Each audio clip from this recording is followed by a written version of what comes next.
nome é Johannes Arnoldus Maria Van, conhecido aqui no Metoque para João ou Joãozinho Van. Nasci em Disse, Holanda, aos 11 dias do mês de dezembro de 1938.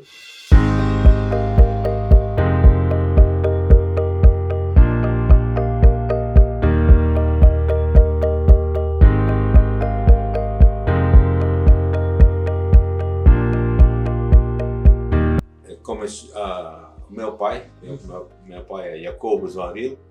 Ele na Holanda também estava muito dentro da política, era vereador, e inclusive um tempo até prefeito lá. E a minha mãe sempre era doméstica, muito trabalhadora, e sabe, com 12 filhos não é fácil. Como é que era o nome da sua mãe? Maria Josefina Vingerhoots Van Riel.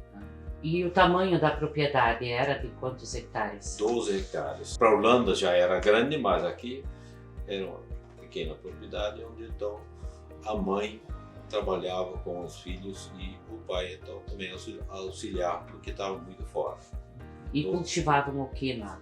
Lá nós tínhamos galinha punhadeira, vaca de leite e porcos. E lavoura, então, cereais. O que mais plantavam daí? Olha, naquele tempo se plantava muito trata para os animais, né? Que era um tipo de beterraba, mas assim, coisas que se plantavam para tratar, para fazer silagem para o gado. Vendiam daí os produtos? O leite, né? O leite sempre era levado para... Porque nós morávamos um pouquinho retirada da estrada principal. Então, todos os dias de manhã tinha que levar o leite para um ponto para carregar o leite. Eu acho que meu pai tinha em torno de uns 10, 12 vacas. Mas dava para o sustento da família? Dava. E vocês eram em 12 filhos? Irmãos. 12 irmãs. 4 irmãs e 8 irmãos. O senhor era qual número da família? O sétimo. Sétimo.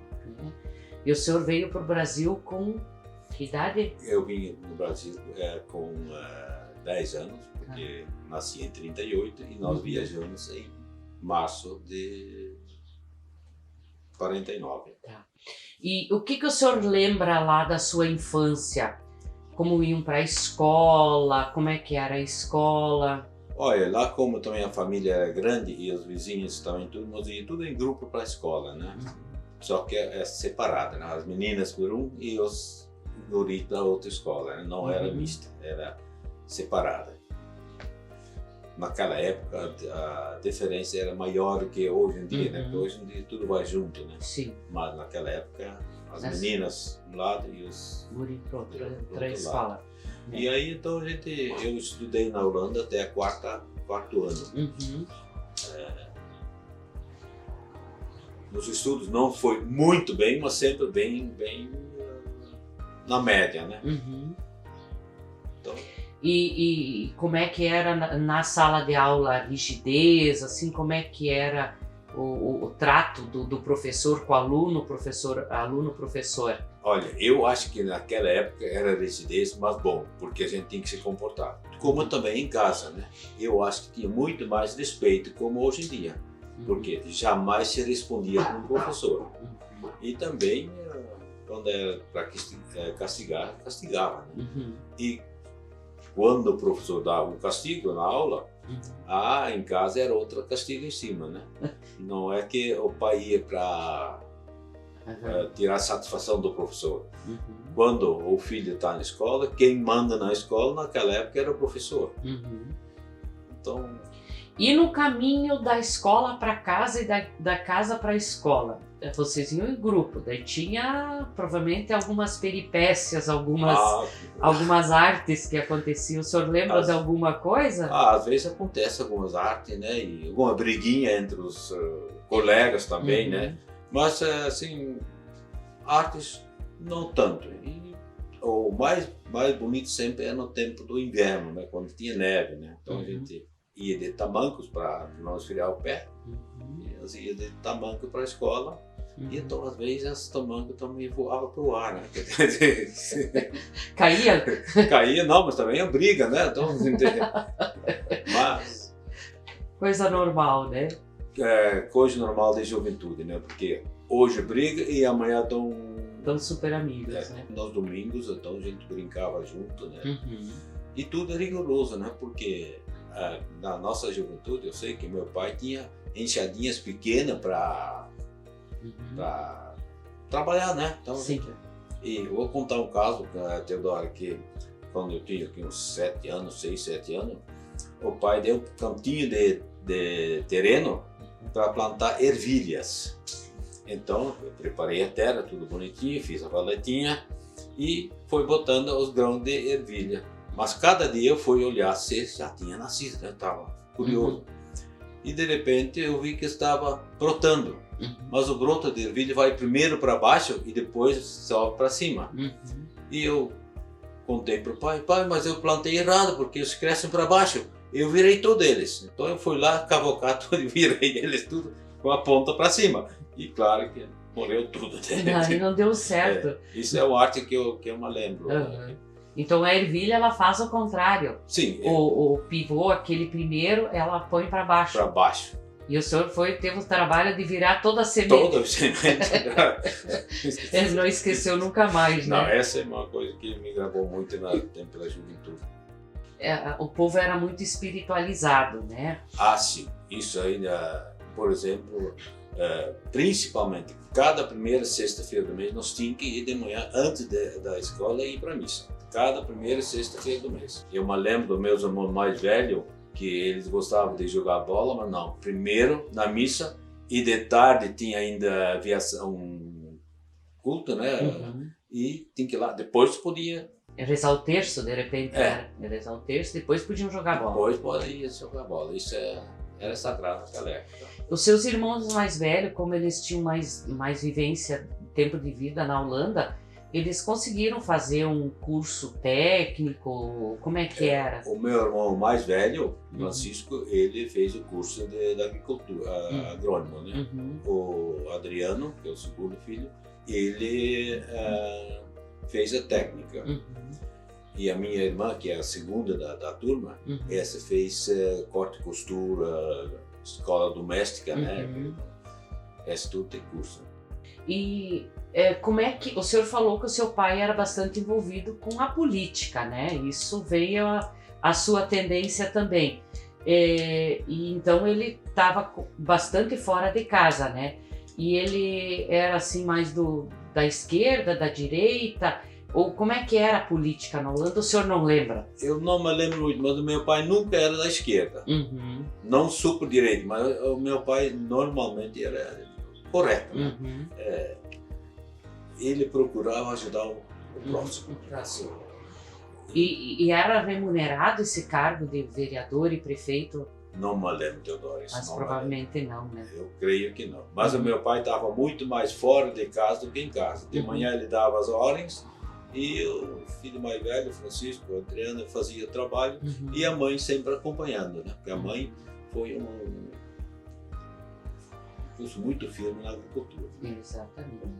E da guerra, porque nesse meio tempo veio a Segunda Guerra Mundial. Como é que foi esse período? O que o senhor lembra? Olha, Teodoro, quando a gente era novo, não grava tanta coisa, mas leva mais na brincadeira. Mas eu sei que houve certos momentos tristes, porque, por exemplo, mais ou menos no fim da guerra, eu sei que um das tias foi atingido por uma bomba e morreram muito dentro dessa. Até, por exemplo, um casal com 2 filhos morreram e sobraram mais 4. Esses 4 foram para outra família. Isso assim eu me lembro. E outra coisa que eu me lembro, que num dia de manhã cedo veio os alemães pedindo comida para a mãe.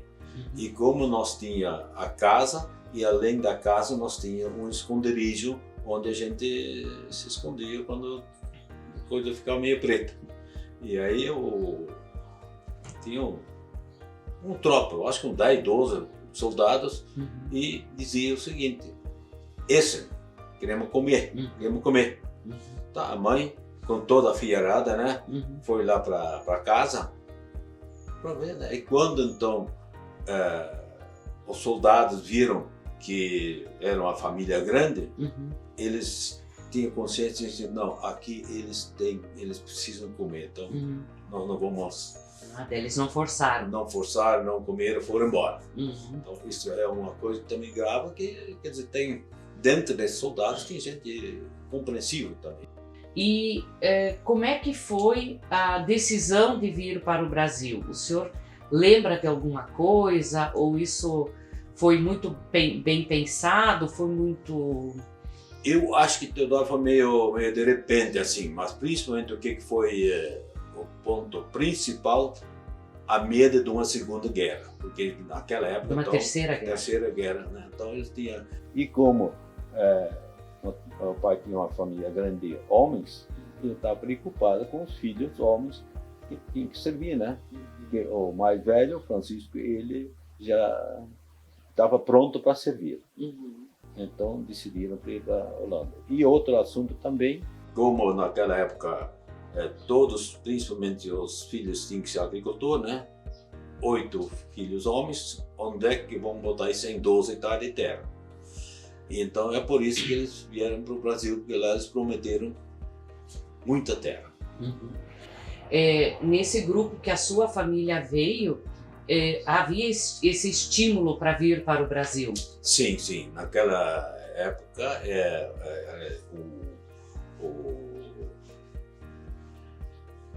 uma organização católica que fazia imigração para o Brasil. E também com auxílio, né? Porque nós fomos, como no Brasil tem outras colônias também, mas nós fomos com a colônia católica. Isso é muito diferente naquela época. Católicos eram católicos, né? Protestante é protestante. Então nós fomos numa colônia católica, como também tinha outras organizações, mas puxava para outras religiões, evangélicos. Exato. E que data que vocês saíram da Holanda e que data chegaram? Nós saímos da Holanda, da Thyssen, dia 28 de março de 49. Viajamos 21 dias, só água, água, água. E chegamos então em Santos, no dia 19 de abril. E aí de lá nós ficamos ainda um dia no porto, para desembarque, e depois então seguimos a viagem de Santos para São Paulo. Pousamos uma noite em São Paulo ainda, e de São Paulo então nós fomos para Holambra. E essa viagem de navio, o senhor lembra alguma coisa? Vocês ficavam tudo junto, a família no mesmo compartimento, numa mesma cabine? Ou era separado homens e mulheres? Como é que era a alimentação? Como é que foi isso? O alimento foi bom. Agora, as repartições ali eram os rapazes, os guris, os pais, numa, e feminina numa outra repartição. E o nome do navio, o senhor lembra? Algenep. Isso aí é. E veio outras famílias junto nesse grupo que os vieram? Tinha diversas famílias. Mas a maioria também para Holanda, né? Holambra. E uma coisa... O senhor lembra o nome dessas famílias que vieram? Alguns sim. Stapelbroek, 2 irmãos Michels, Nobel, Rickens. Esse grupo assim. Agora não era porque o navio era meia carga e meia passageiros, né? Nós estávamos com 90 e 96 passageiros, parece assim. Mas uma coisa que me lembra bem, que foi numa madrugada que deu um acidente no mar. Então outro navio cargueiro bateu bem no meio do nosso navio e deu um estrago. Um susto muito grande, porque em questão de poucos minutos todo mundo tinha que botar seu colete de salva-vida. E então todo mundo disse assim, mas graças a Deus só deu um trombo para dentro, mas não racionada. Então, quer dizer, felizmente foi... Mas que susto, tem alto mar isso. Alto mar. Eu acho que foi aí no 15º dia por aí. Como vocês foram para Olambra, né? Vocês tinham que vender e aportar para a cooperativa um valor, né? Isso foi, eu acho que o grande... Como o meu pai era muito cooperativista, porque ele também fundou lá uma cooperativa na Holanda. E então falava em religião católico e cooperativa era com ele. Era com ele. Isso aí e também era sagrado, né? Então venderam tudo na Holanda e botaram nas mãos daquela cooperativa, como os demais também. E aí, infelizmente... Não fluiu tão positivamente como se imaginava. Sim, porque também falta de conhecimento, né? Experiência. E como é que foi a chegada lá na Olambra, quando vocês chegaram lá? Tinha pessoas recebendo? Como é que foi esse encaminhamento? Já tinha propriedade? Olha, Teodoro, essa chegada ali foi bastante triste. Triste porque é o seguinte, a minha mãe dizia, mas o que o pai foi fazer? Se eu pudesse voltar de joelhos, eu voltava de joelhos. Porque tudo capoeira, morro. E então, quando chegamos lá, recebemos, mas cada um tinha que se virar de lá para frente. E a nossa morada, ou a morada que a gente via lá, era tudo feita de pau-pique, né? Que é de barro. Mas nós, então, nós fomos numa parte da chácara, onde, então, nós tínhamos que caminhar uns 3 quilômetros, e foi que de a pé. Isso, era subida. Então, minha mãe, aí, metade do caminho, tinha um bueiro. Minha mãe sentou, eu vou voltar, não aguento mais. Mas, nada mais, vamos indo. E quando nós chegamos na casa, onde era para nós, já era uma casa assim dizer melhor, é uma fazenda, né? E ali, quando entramos lá dentro, só tinha porta, janela não tinha nenhum. Janela tinha um buraco, né? Mas, então tava... E a noite anterior ainda tinha pousado gado, porque aquela fazenda que eles compraram era com gado, né? Então tinha gado. Então na noite anterior ainda pousaram gado lá dentro da casa onde nós tínhamos que morar. Estava tudo abandonado. Tudo abandonado. Então isso foi principalmente a mãe, como na Holanda nós tínhamos uma vida naquela época, claro, da época muito boa. Tinha uma casa boa, tinha aquecimento na casa? Na Holanda? Na Holanda. Na Holanda não, é fogão. Fogão, mas era uma casa boa. Né? E o acesso, a estrada também não era tão ruim, né? E daí na Olambra era muito barro no começo. Muito barro, não, e a estrada muito ruim, né? Ao lado da estrada, capoeira, né? E lá onde então nós fomos morar, nós tínhamos que fazer uma limpeza em redor da casa, tudo. Porque tinha casa, mas uma casa muito tempo abandonada. Um capão abandonado. E aí então era uma casa até bastante grande, porque inclusive junto com nós veio outro casal jovem, mais jovem, que era o Van Nieuwkerk. Então nós repartimos a casa, ela ficou numa parte e nós ficamos na outra parte. E aí começaram plantando o que lá na Olambra? Porque... Não, ali nós não plantamos nada ali naquela, porque é o seguinte, depois foi designado uma áreazinha de terra para nós, se eu não me engano 24, 30 hectares, uma coisa assim. E então depois que nós fomos para lá, nós fomos plantar a cultura de lá, naquela época, nós plantávamos batatinha, laranja, mas é tudo... Era pouco rendimento. Pouco rendimento. E o pai sempre gostava de diversificar da lavoura, né? Da agricultura. Então, a primeira coisa que ele começou a comprar galinhas, pintos, porcos, e assim nós iam vendendo esses produtos também, né? E a escola daí? O senhor não foi mais na escola no Brasil? Eu fui na escola no Brasil, mas a escola, Teodoro, foi muito complicada a minha, porque na Holanda, como já falei, 4º ano primário. E na Olambra eu fui 2 anos e meio na escola, mas para aprender o português. E quando nós viemos de São Paulo aqui para o Rio Grande do Sul, lá essa escola não era ainda legalizada, reconhecida. Então eu cheguei aqui, meu pai chegaram aqui com sem a documento da escola. Então quando comecei aqui, claro, não tem documento, então o João tem que ir no 1º ano. Mas não era do meu gosto, né? Já estava no 4º, então sentar no meio das crianças mas então o pai conseguiu me botar no 3º ano. Daí o senhor aqui no Metoque foi no 3º ano. Foi no 3º, 4º e 5º ano. Daí eu queria trabalhar. Eu queria trabalhar, o pai queria que eu estudasse mais, porque eu era um dos mais novos, né? Então, João, estuda, porque você é um dos mais novos, tu pode ajudar os irmãos mais velhos.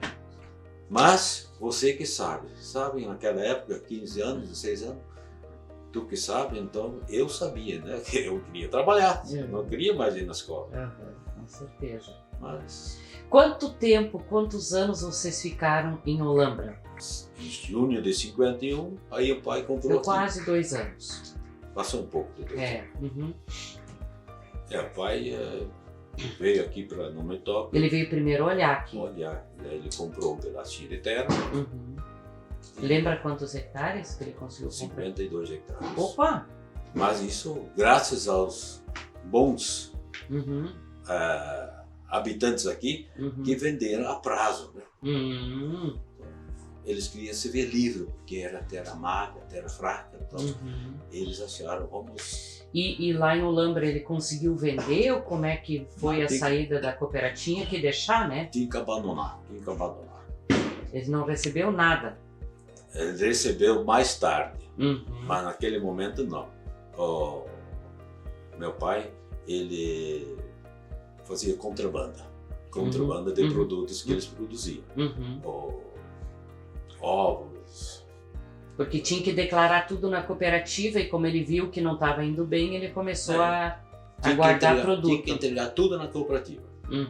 E quando tu queria alguma coisa comprar, então tu ia comprar lá, né? E era o preço que tinha lá. Sim. E o pai precisava um pouco de dinheiro para viajar, para vir aqui para o sul. Então ele vendia carne de porco, galinha, ovos. E com isso ele conseguiu vir até aqui e dar esse início aqui. Daí veio o pai com a mãe, com os 12 para no Metoque. De ônibus, de caminhão, de trem, como é que foi? Quando o pai comprou aqui, depois ele voltou para buscar a família. E daí o pai e a mãe e as meninas e o Antônio mais novo vieram de avião para cá. Opa! Conseguiram arrumar dinheiro para vir de avião. Então eles vieram em julho, eles vieram aqui. E os outros 5 irmãos vieram com a mudança no caminhão. E ficou para trás o meu irmão mais velho e eu ficou para trás para na segunda viagem pegar o resto das coisas. Então em setembro veio do caminhão para pegar o resto. E daí, como eu e o Francisco estavam lá, mas o Francisco tinha namorado lá, né? Ele não queria vir para cá. Não, ele disse, olha João, tu vai e eu fico ainda, ou mais tarde. Então eu com 12 anos. Daí veio sozinho o senhor com o caminhão? Veio sozinho com o caminhão. E aqui daí como é que era a casa? Era no estilo de lá ou... Não, aqui a casa onde nós fomos era gente humilde, mas muito caprichoso, bem arrumado, casa é de madeira, mas uma casa boa. Então aqui a mãe... Onde era essa propriedade? Indo para Mantigueira. Então ali nós se viramos ali. E daí os 12 filhos ali em cima, mas daí todo mundo ficou em casa trabalhando ou alguns saíram para trabalhar? Como é que foi? Não, mais velhos tinham que trabalhar para ganhar dinheiro, para sustentar a família, né? Daí trabalhavam aonde? meu irmão mais velho foi trabalhar em Tapera, tal de Cristane. O Adriano aqui no Aitwelligen. O Norberto no colégio. Eu terceiro, outro, não sei, mas todos trabalhavam aqui para ganhar uns troquinhos para sustentar a família. E o senhor ficava em casa? Eu sempre fiquei em casa. Tinha que trabalhar em casa? Sim, não, estudar e sim, trabalhar em casa. Aí começou a novela da escola. Mas é o seguinte, né? Porque naquela época o serviço era a boi. Nós comecemos com uma junta, mas fomos até 4 juntas de boi. E então trabalhava com junta de boi, depois com cavalos. Sim. E então, porque acho que uns 3, 4 anos depois, quando nós começamos a comprar o primeiro tratorzinho. E a lavoura, quando vocês chegaram aqui, não era tipo campo com barba de bode? Como é que era? Campo de barba de bode. Daí tinha que virar tudo. Tinha que virar, adubar. Calcário? Calcário não se existe naquela época. Não existia? Não, era principalmente adubação orgânica, né? O meu pai não perdia um esterco de nada, né? E juntava esterco da redondeza? Redondeza, e ia para o mato juntar folhas, tudo para misturar com aquele esterco. Mas essas técnicas todas foram aprendidas lá na Holanda? Sim, vocês trouxeram para cá. Aqui não existia isso? Não, aqui não. Não, e o primeiro adubo que o pai comprou era 1000 quilos de adubo para 50 hectares de... É pouco, né? É pouco. Mas com adubo orgânico já ajudou. E aí plantavam o que no começo aqui? Principalmente batatinha, milho para os porcos e mandioca. Isso era o início. Né? E meu pai tinha uma criação de porco muito bom, ele gostava disso aí. E daí vendia esses porcos também? Sim. Vendia o porco. E conseguia assim uma linhagem boa de raça, ou era o porco comum? Porque isso também faz diferença. O primeiro era comum, né? Mas depois compramos porco de raça, né? Do Rock, né? O meu pai, não sei como é que ele conseguiu, mas em todo caso, de repente, com um pouco político, ele gostava muito de conversar com as pessoas.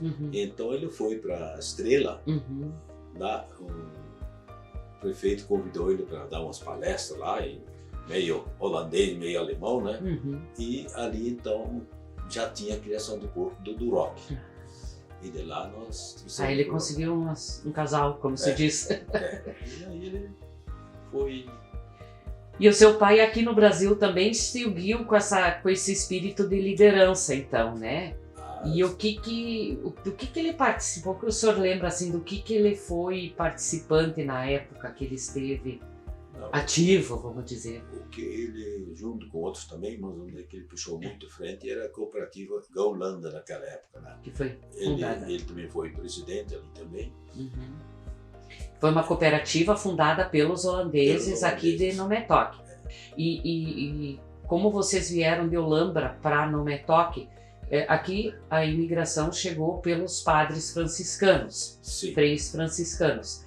E quando vocês chegaram aqui, vocês sentiram essa receptividade, esse envolvimento, ou como vocês vieram por outra imigração, como é que foi isso? Não, nós já na Olambra, os meus pais e os outros que vieram aqui tinham muito contato com os padres de Campinas. E eles, padres holandeses também, e eles indicaram, vão para o Rio Grande do Sul. Lá é uma área melhor para os holandeses também a cultura. Por isso que eles vieram para cá. E nós aqui fomos muito bem recebidos pelos padres franciscanos naquela época. Porque naquela época eu sei que nós tínhamos um vigário aqui, era um alemão, Reichert, Frei Olímpio Reichert. Ele estudou na Holanda, em München. E então ele era o vigário aqui, mas ele acompanhava todos os holandeses. Todos. Muito receptivo.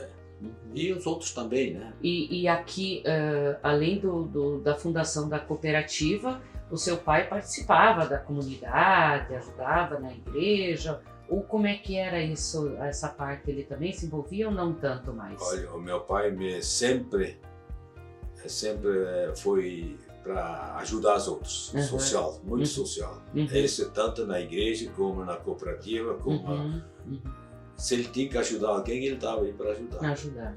Então, e a sua mãe, que no começo ficou muito triste em Olambra, como é que ela depois conviveu aqui em Nometóque? Como é que foi a vinda dela para cá? Ela daí já estava mais acostumada? A minha mãe, claro, sofreu naquela época, o que a gente sofreu não se esquece, né? Mas a minha mãe aqui em Nometóque, ela se sentia muito bem. Ela tinha amigas aqui, né? Conversava meio alemão, meio holandês, mas se entendia. E que lá na Holanda, só os holandeses falavam aqui. Então, a minha mãe...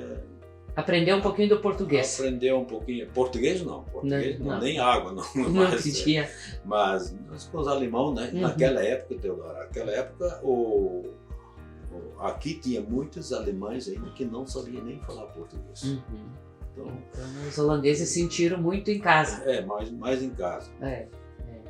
E como é que era a vida, assim, pelo que deu para ver, a integração com a comunidade era muito boa, mas os holandeses também tinham uma vida social, né, uma organização. Isso tinha diferença, né, porque naquela época os holandeses viviam a vida deles e os demais não viviam, né, porque inclusive naquela época nós tínhamos aqui a juventude holandesa e a juventude brasileira. Né? E essa juventude se misturava, mas ainda sempre um pouco diferente. No começo era assim. E os padres também auxiliavam muito a imigração holandesa, porque naquela época, já desde a Holanda, a religião era muito fundamental, né? E tinha grupo de teatro? O senhor fez parte dessa parte aí também ou não? O senhor era mais do futebol? O que o senhor gostava? Não, eu não era... Eu jogava bola, mas não era tanto. Eu gostava mais do teatro, né? Do grupo em si? Vocês faziam assim, bailinho, janta, reunião? Naquela época a gente ia pouco para os bailes daqui, assim, né? Então o que nós fazíamos? Domingo, sábado de tarde, mas principalmente domingo de tarde, nós fazíamos numa das casas onde a juventude se reunia e tinha o Chico Stápolo, o João Stápolo, que tocava a gaita e eles animavam a turma e nós dançávamos, brincávamos. Me falaram que era o tal do baile de meia, que o pessoal tinha que dançar com meia para não riscar o chão. Alguém comentou isso? Sim, isso dentro de casa, sim. Mas como nós tínhamos na propriedade um galpão com piso onde a gente guardava sementes, né? Então, quando não tinha semente, então nós podíamos fazer o baile lá dentro, né, do galpão, né? Então a gente se divertia ali. E a bebida normalmente era o seguinte: a mãe da casa fazia um suco de limão, de laranja, né? E isso era a bebida. A bebida, né? Não tinha cerveja. Não tinha cerveja nem artesanal. Nem gasosa, como se diz naquela época, né? Não. E o senhor participou alguma vez de algum grupo de danças? Tinha grupo de danças também, né? Sim, porque é o seguinte, Teodoro, já naquela época, no colégio eu já tinha uma pequena liderança, né? Mas depois, então, nos holandeses eu também liderei muitas vezes os holandeses, a juventude. E então a gente sempre, na parte de dança, a gente fazia parte, no parte do teatro, a gente fazia parte. Nós apresentávamos aqui local e também fora, mas só fora, normalmente era em linguagem holandesa. Então, daí às vezes não se entendia, né? Mas era bom, né? Nós se divertimos. E como é que foi o seu início de agricultor? Então trabalhou com o pai, que tinha seus 51 hectares, né? E a partir daí, como é que foi depois? O seu pai repartiu essa terra ou acabou dando um pedacinho para cada um? Como é que foi esse começo seu daí, já pensando que era o pai que tinha se encaminhado? Naquela época, meu pai sempre dizia o seguinte: os filhos homens tinham que ter terra para sustentar a família. E a filha mulher tinha que ter a cozinha. Quer dizer, a diferença em valores era muito diferente, mas era estilo deles. Então, as minhas irmãs todas ganharam a cozinha completa, naquela época precária, mas e todos os filhos. Meu pai, conforme como ia casando, o meu pai ia adquirir uma áreazinha de terra de 10 a 15 hectares de terra, lá onde todos os filhos fizeram. A parte do meu pai, 51 hectares, nunca foi dividida. Nunca foi dividida. Essa ficou o tronco, e então, cada vez quando ia casar um filho, o meu pai dava um jeito para comprar um pedacinho de terra para cada. E então, também no meu tempo, então, eu também ganhei 14 hectares de terra. E onde é que era essa terra? Essa era Mantiqueira. Mantiqueira. 14 hectares de terra, e para trabalhar uma mula. E uma mula. Mas foi bom, foi bom. E assim a gente foi lutando, né? 14 hectares. E daí o senhor já plantava outra coisa quando começou nos 14 hectares, ou ainda batatinha, ou já foi para outros produtos? Não, naquela época também era batatinha, trigo, um pouco, soja e suínos, né? Eu criava bastante porco. Tá. É uma renda extra. E quando nós começamos, a Cornélia de casa ganhou uma vaca, e essa vaca produzia 5, 6 galinhas. E essa aí, fim de semana, um pedacinho de manteiga e um pouquinho de ovos, assim nós se sustentávamos, levava para a cidade em troca de alimento. E como é que o senhor conheceu a tia Cornélia? Olha, foi num baile, numa festa, alguma coisa, porque tinha que ser ou atrás da igreja, no fim da missa. Não foi na igreja. Isso aí num baile, né? Porque a gente se conhecia já há muito tempo, né? Porque nós morávamos pertinho, não longe. Mas eu primeiro tinha outra namorada há muito tempo, e depois não deu certo, aí conhecendo. E graças a Deus eu... Namoraram quanto tempo? 1 ano e meio. 1 ano e meio, daí casaram. E aí foram morar nesses 14 hectares? 14 hectares. Tinha uma casinha ou o senhor construiu a casa? O pai tinha bastante pinheiros, então mandou derrubar pinheiros, e essa casinha nós mesmos fizemos, construímos. Também quando nós casamos, a Cornélia pintou ela e ajeitou. Dali começaram. E os seus filhos, os primeiros filhos de vocês, nasceram quando vocês estavam já nessa casa? Sim. O João, Jacó? João Jacó nasceu naquela casa, e o Francisco, eu comprei a terra do meu irmão, que era vizinho, né? Então eu comprei a terra dele e tinha uma casinha. Então depois olha pertinho, uns 300 metros longe. E daí o Francisco já nasceu logo depois. Mas todos os 4 filhos nasceram no interior. Sim. Quer dizer, no interior. Sim. Quando vocês estavam na agricultura, morando na propriedade. A gente sempre ia para o hospital, né? Sim. Os filhos nasciam no hospital, já era costume, né? Não era parto em casa. Não. Né? Os meus irmãos mais velhos, sim. Eu me lembro bem que eu, às vezes, chamava, João, busca parteira para levar a parteira para fazer o parto, né? Mas nossos filhos nasceram. Os seus irmãos têm vários falecidos já hoje, né? Temos 5 falecidos. Quem são os falecidos hoje? Francisco, Adriano, Norberto, também, que é o mesmo nome do meu, porque o meu, por isso que se chamava aqui João, né? Também tinha Johannes, conhecido como Jan, e o Pete. 5. Eles todos eram casados também com, a maioria com descendentes de holandeses, né? Todos. A não ser o Antônio, que era o mais novo, que casou com a Rosinique Friedrich, que era vizinho ali perto, né? Que se não era costume na época, os holandeses casarem entre si, né? Eu acho que é mais o costume, porque principalmente no início, né? Porque depois, quando começou a casar com um descendente alemão, então mudou um pouco, né? Porque naquela época a gente se encontrava mais com os holandeses. Quem sabe o senhor, para a gente também ter registrado, com quem o seu irmão era casado? Por exemplo, o Bart era casado com uma... Assink, Maria Assink. O Bart era casado com a Maria Assink. Mas é o seguinte, tenho 4 irmãos casados com 4 irmãs. Tenho 4 irmãos, né? O Francisco casado com Annie van Houts. O Miet é casado com Jan van Houts. O falecido Jan é casado com Rick van Houts. E o Jane, que é a mais nova, casado com Piet van Houts. Tudo Van Riel com Van Houts. São 4. Van Riel, Van Houts. E tem 2 que é casado com Ritjes. O falecido Pedro é casado com Annie Ritjes e o falecido Adriano era com Gertrude Ritjes. E o senhor é casado com uma Sully. E a minha irmã, a Cornélia, minha irmã.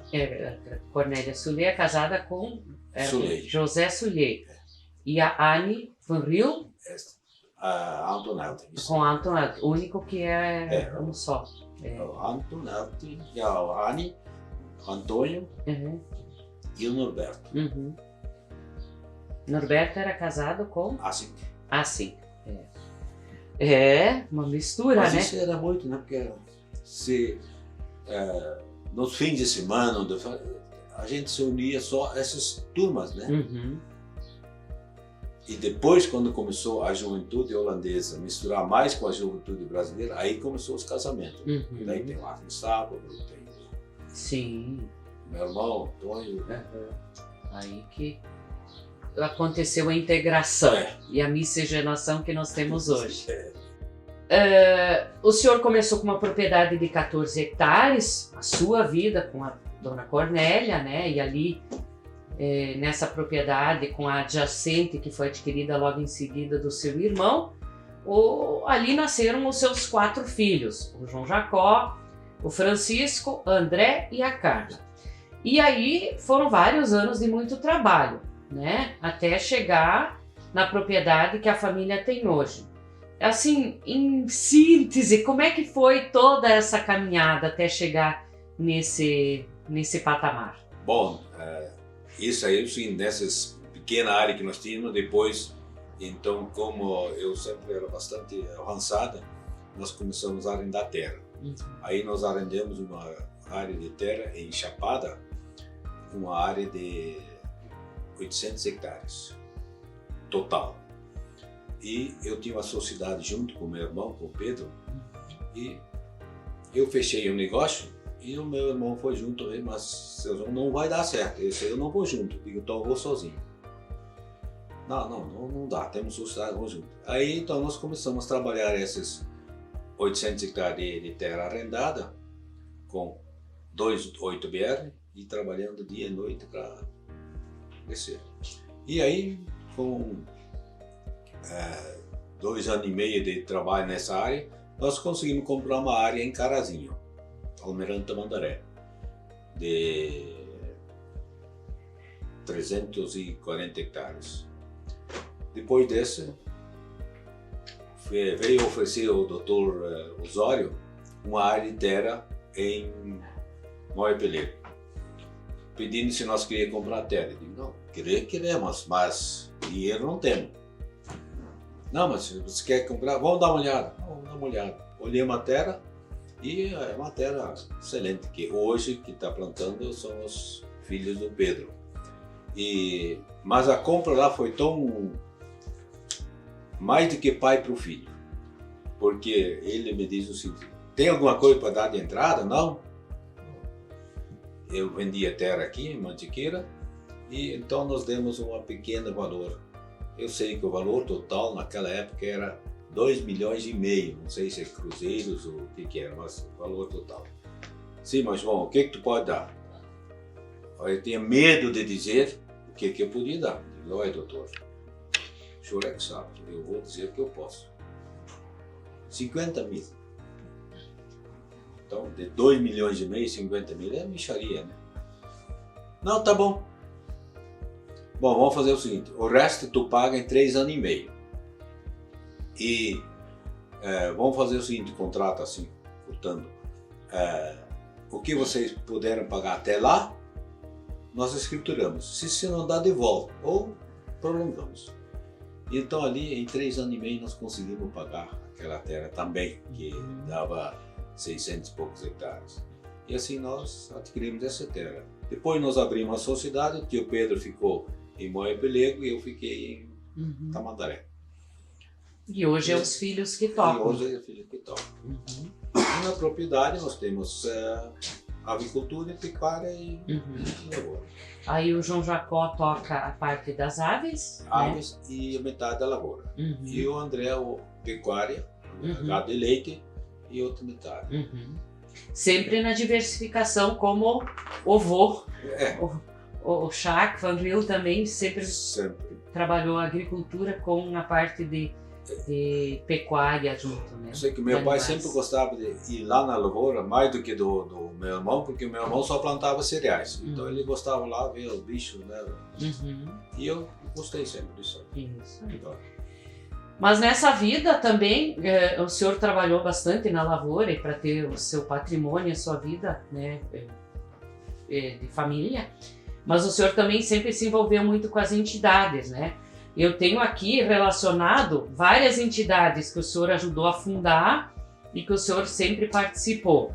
O CTG Galpão Amigo, a Associação Holandesa, que foi a primeira entidade que o senhor participou e que até hoje o senhor sempre integra a Associação Holandesa, o Lar do Idoso, juntamente com a dona Cornélia, a diretoria do Hospital Alto Jacuí, sempre também ajudou na comunidade Cristo Rei, na fundação do Sicredi, integrou o conselho da Cotrijal e a vida pública, política, né, que o senhor iniciou como vice-prefeito e depois foi também prefeito, secretário de obras e muitas outras atividades aí.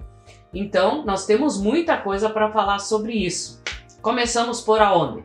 Bom, Teodoro, vamos começar com, acho que mais com isso, a Associação Holandesa, isso foi fácil, porque, né? E o CTG nós começamos a fundar ela em 73. E ali eu sei que não foi fácil ao início. Como é que começou? Os nossos filhos participavam do colégio e a irmã Leia, que dirigia os grupos folclóricos, e ali então surgiu um grupo, vamos fundar um CTG. E daí vamos fundando o CTG. Que não foi fácil, porque no início tem que pedir doações. E aí fomos pedir doações. Mas, seu João, o que vocês querem fazer aqui com o CTG? Aqui no Mitoque tem só alemão, não tem gaúchos. Então vamos trazer gaúchos. E hoje, graças a Deus, temos um belíssimo CTG aqui. Uma entidade forte, né? E assim, em toda parte onde me chamaram, eu estava pronto a ajudar. O senhor foi um holandês, o senhor e a dona Cornélia, um holandês de gaúcho, um holandês vestido de gaúcho, de bombacha e leiço, e a dona Cornélia de vestido de prenda. Do tamanco foi para bota, né? Então é a diversidade, né? E de bicicleta para o cavalo. E da bicicleta para o cavalo, né? A integração, né? E aí depois foi surgindo o Sicredi também, né? O Sicredi foi mais tarde, foi em 82 que eles queriam fundar o Banco Sicredi aqui, e então também foi o fundador deste banco. E hoje temos um resultado muito bom. É o seguinte, Teodoro, eu sempre gostei muito de ajudar na sociedade. De repente, se eu tivesse me dedicado mais à agricultura, mais junto com os filhos, de repente financeiramente, um pouco melhor. Mas eu digo o seguinte, eu estou muito satisfeito, os filhos também estão, temos como viver e a gente fez com a comunidade que pôde. Por isso, está dentro da gente, então, no CTG, no E o Lar do Idoso, como é que o senhor está até hoje na diretoria do lar, né? Hoje, porque a gente já não é mais jovem, né? Mas então eu assumi a parte da ampliação do Lar do Idoso. Queremos ampliar e nós começamos construir ali em 92. E hoje Em 92 o senhor ajudou a dona Cornélia com a comissão a construir o lar atual, né? Sim, não, e é o seguinte, quando nós compramos aquela área, nós procuramos por lugares e não era tão fácil, porque nós queríamos uma área mais ou menos grande, né, que são 3 hectares ali. E então surgiu a Emília Cru, que tinha uma área lá que nós gostamos, e fomos conversar com ela para ver. E ela não era tão interessada em vender um pedacinho de terra, ela não queria picar a terra que ela tinha. Mas a mãe dela dizia assim, vende um pedaço de terra para eles, porque eles querem fazer uma coisa para o futuro, para os velhinhos. E aí ela conscientizou e vendeu 3 hectares de terra. E aí nós fomos construindo. E o desafio do Hospital Alto Jacuí, uma missão bastante complexa, né? É bastante complexa, Teodoro, porque é o seguinte, lidar com saúde não é fácil, porque ninguém vem para o hospital são, a não ser visitar, mas quem precisa é os doentes. E infelizmente, financeiramente, não é fácil. Mas com a boa vontade do povo de Nome Toca, a gente deu a volta. E espero que os outros continuem do mesmo jeito. E a sua participação na Cotrijal? Eu fui muitos anos conselheiro para ajudar a cooperativa também. Que eu lutei muito antes que mudaram o sistema, que alguns da diretoria diziam vamos parar de tirar leite, vamos tirar porco, porque isso não dá lucro para nós. Vamos plantar só cereais. E eu sempre batalhei contra isso aí, porque eu digo, cuida do pequeno agricultor. Porque quem é que está endividado aqui na cooperativa? São os pequenos ou são os grandes ou médios?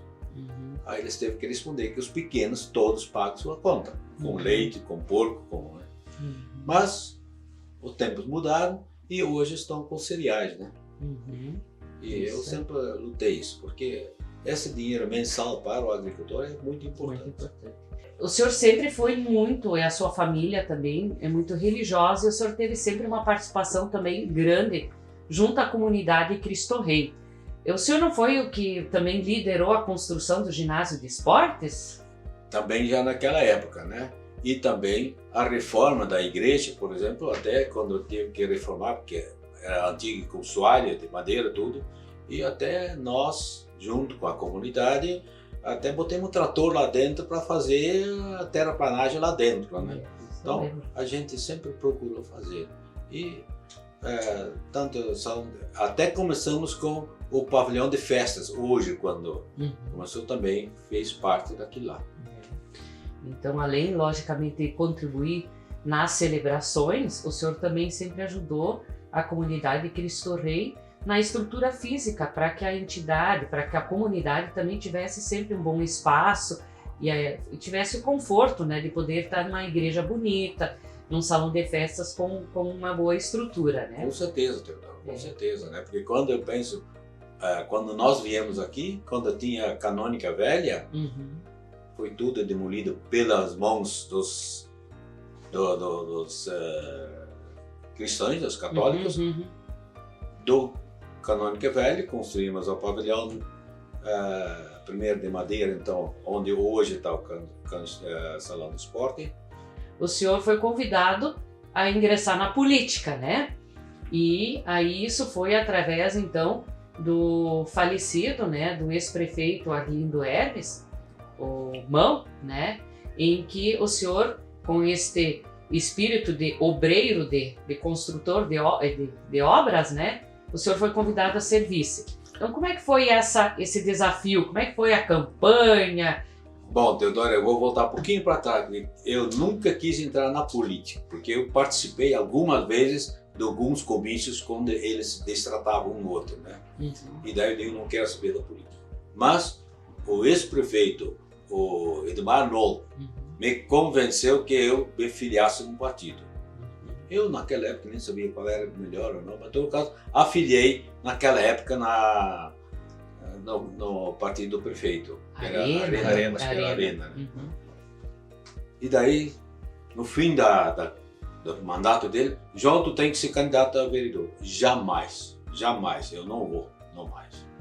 Então arrumo um outro. Aí eu arrumei o Dácio Gomes, que era do CTG também. Foi eleito, mas não pararam. E aí chegou a vez então de ser candidato a vice-prefeito ou a prefeito. Naquela época do tempo do Bom, era em 81, 82, quando eles prepararam isso aí. E eles queriam que eu fosse prefeito naquela época. E eu não estou preparado para isso, não quero. Se vocês querem que eu participe da chapa, eu vou aceitar ser vice se o fulano aceita ser candidato a prefeito. E assim foi indo, né? E naquela época era três candidatos, mas eu não quis ser vice dos três. Eu quero ser vice do Arlindo. Na verdade, um partido podia ter mais chapas, né? Mais chapas. Naquela época, 3 chapas. E a nossa convenção queria que fosse só um vice. Digo, não quero. Então, pega outro. Eu quero ser vice do fulano. Naquela época, o senhor concorreu com o Mão e o João. Daí, quem eram os outros da outra chapa do partido? O Lúcio Reichert. O Lúcio Reichert e a Dulce? E a Dulce. Isso. E daí tinha da oposição, né? Sim. Não era o Nene? Não? O Nene é da oposição. Isso. E aquele mandato foi de 6 anos, né?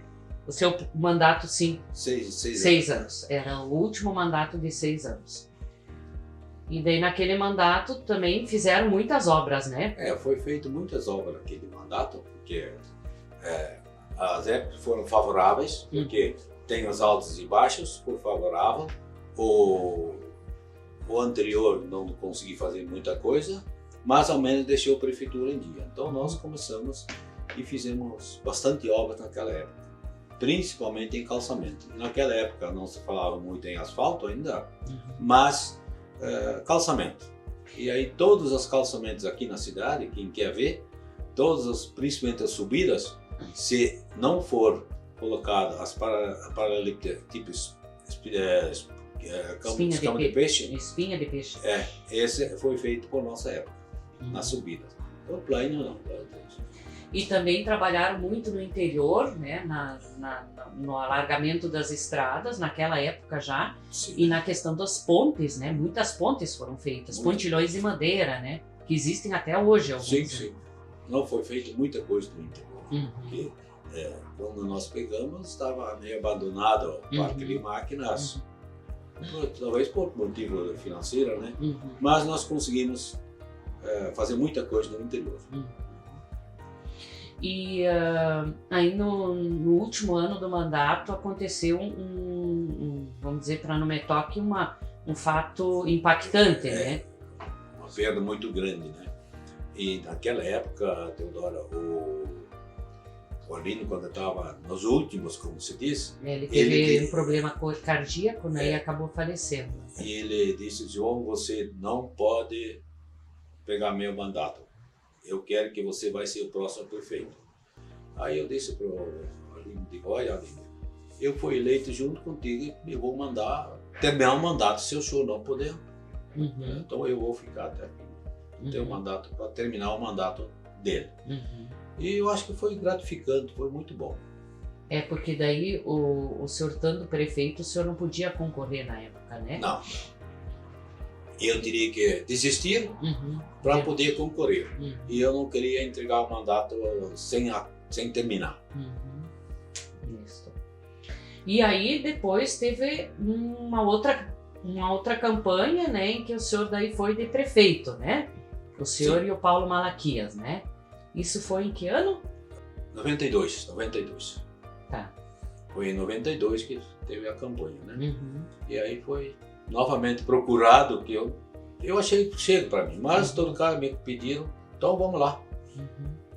E aí batalhamos mais 4 anos. Foi uma campanha muito legal, muito bom, por nossa parte sem agressões, e ganhamos com uma boa margem. Naquela época foi muito bom. E então a gente teve mais 4 anos no mandato. Nesses 4 anos a gente fez também muitas obras. Por exemplo, o seu Arlindo conseguiu negociar uma área de terra para construção de casas, mas não consegui concluir. Então eu concluí as obras da Arlindo Hermes. Bairro Arlindo Hermes. Bairro Arlindo Hermes. Então eu só acho que foi uma obra muito boa e inclusive também hoje o perimetral também foi com muito trabalho que nós conseguimos, porque essa perimetral não estava meio arriscada, mas não conseguiram acertar com os proprietários. E eu tive a felicidade de conseguir acertar com os proprietários, onde hoje então temos a perimetral. E assim tem muitas outras obras. E toda aquela perimetral foi, vamos dizer, obra do governo do estado, mas brigada pelo senhor, nós como prefeito, né? E o bairro Arlindo Hermes também, a creche na época também foi construída. Também. A Escola de Educação Infantil Arlindo Hermes foi construída neste mandato, né? Não, e tem mais coisas, né, Teodoro? A gente nomear tudo, vamos longe, mas eu digo o seguinte, que foi muito gratificante e com a ajuda das pessoas. E agora eu vou deixar um entre parênteses, principalmente pelo assessor da secretaria, né? Uhum. Os secretários, né? Lá, o secretário Teodoro me ajudou muito. Nós tínhamos muito trabalho, né, seu João? Mas foi gratificante, né? Foi. Deu para aprender muita coisa naqueles períodos, né? E é o seguinte, né, Teodoro? Do meu estilo também, o que é, o que não é, não é. Uhum. E a Teodoro também dizia assim, João, esse tu pode assinar, aquele não dá para assinar. Então a gente trabalhou junto e fez, acho eu, um bom governo para o município.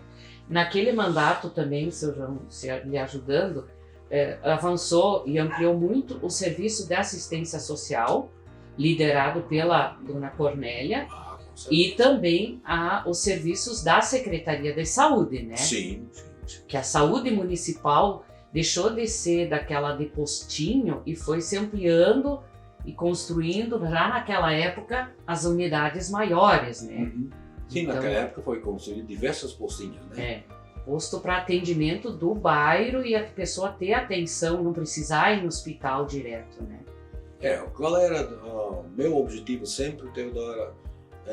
Ajudar principalmente aquele que precisa. Uhum. E nessa trajetória de vida, o senhor voltou para a Holanda também. Lógico, teve tudo esse trabalho.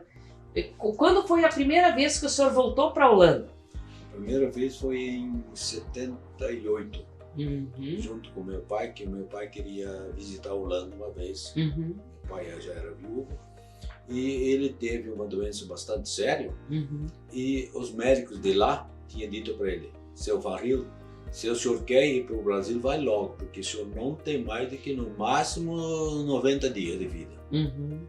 Esse era o choque, né? Mas como meu pai também sempre era corajoso, queria saber as coisas que tinha, né? E o médico, não, eu posso te dar um reforço e tu vai. Mas no mesmo dia ele ligou para cá, olha, estou indo para o Brasil. Então veio para cá e aqui viveu mais 3 anos. E daí ele disse, João, eu quero ir para a Holanda, vou mostrar para o médico que eles também não sabem tudo. E aí, quando chegamos lá no hospital onde trabalhava o médico, seu Varril, o senhor está... Sim, estou aí. Não é possível. Mas isso foi a primeira vez que eu voltei para a Holanda. E a sua mãe, ela também voltou para a Holanda ali por motivos de saúde, né? Sim, ela tinha problema de saúde, nós aqui já sabíamos, mas o pai não quis acreditar. Então eles foram para a Holanda e a minha mãe sempre se dava muito com as irmãs dela, né? Então ela queria ir para a Holanda. Então foi para a Holanda e lá, infelizmente, ficou mais ou menos meio ano, um pouco mais. E infelizmente ela faleceu ali. E ela foi sepultada na Holanda? Na Holanda. E o seu pai é sepultado aqui? Isso, está aqui no Metal. Aqui, né, no Brasil. Então, tá. Mas assim, toda essa sua trajetória de 80 anos de vida, né? O que o senhor pode dizer assim, qual é a fase que o senhor mais gostou da sua vida, ou o que o senhor pode dizer de resumo disso tudo? O que Olha, Teodoro, eu posso dizer o seguinte, que isso aí, resumo, é uma história, porque é o seguinte, eu, assim dizer, de tristeza na minha vida tinha muito pouco, muito pouco. Mas o que mais me marcou foi principalmente na época da política, onde eu pensava primeiro que na política só arruma inimigos, e eu posso dizer o seguinte, arrumei mais amigos, tanto de qualquer partido que for, porque a gente foi escolhido para atender o município. Então, o que mais me alegrou é a tempo da política e também as outras obras que a gente realizou. E também graças à família que sempre me apoiou, porque não é fácil também eu deixar a minha propriedade na flor da idade, assim dizer, deixar para os filhos que ainda tinham que iniciar. De repente, como eu já disse, de repente financeiramente não foi bom, mas moralmente, pessoalmente, eu estou satisfeito com a vida. Graças a Deus que nós chegamos aos 80, porque os 5 irmãos que já partiram não chegaram nem nos 70. Exatamente. Então, quem é a pessoa que o senhor se modelou, ou que o senhor se inspirou durante a sua vida? Olha, principalmente por meus pais. Meus pais foram fundamentais nisso aí, né? E a família, né? A família é fundamental. Porque também eu tenho irmãos que disseram o seguinte para mim: João, tu é louco para se meter na política? Digo, pode ser, mas o meu pai também foi. Então a gente se inspirou muito nisso aí. E faça o bem, não olhe para quem. Esse é o seu lema de vida? Esse é o meu lema de vida, né? Exatamente. Faz de si antes de pensar em si.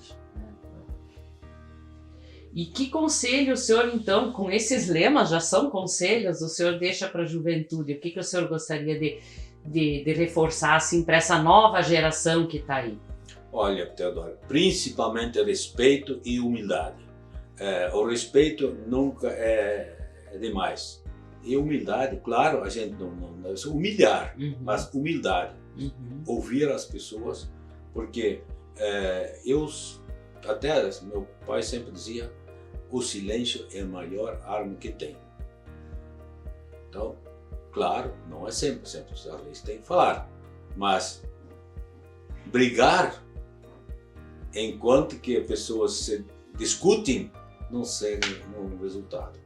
Então, às vezes tu tem que ficar quieto para ele poder pensar e eu pensar.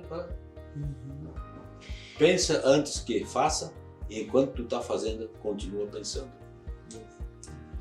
E que mensagem o senhor quer deixar de encerramento desse trabalho, desse vídeo? Bom, Teodoro, eu acho que o seguinte, a mensagem que eu quero deixar para o povo é, como eu já falei, respeito, humildade e faça o bem e não olhe para quem. Isso é uma mensagem que eu posso dar para todos, porque a humildade é uma grande virtude, porque tem muitas vezes que a gente não quer se humilhar quer dizer, mas ser humilde.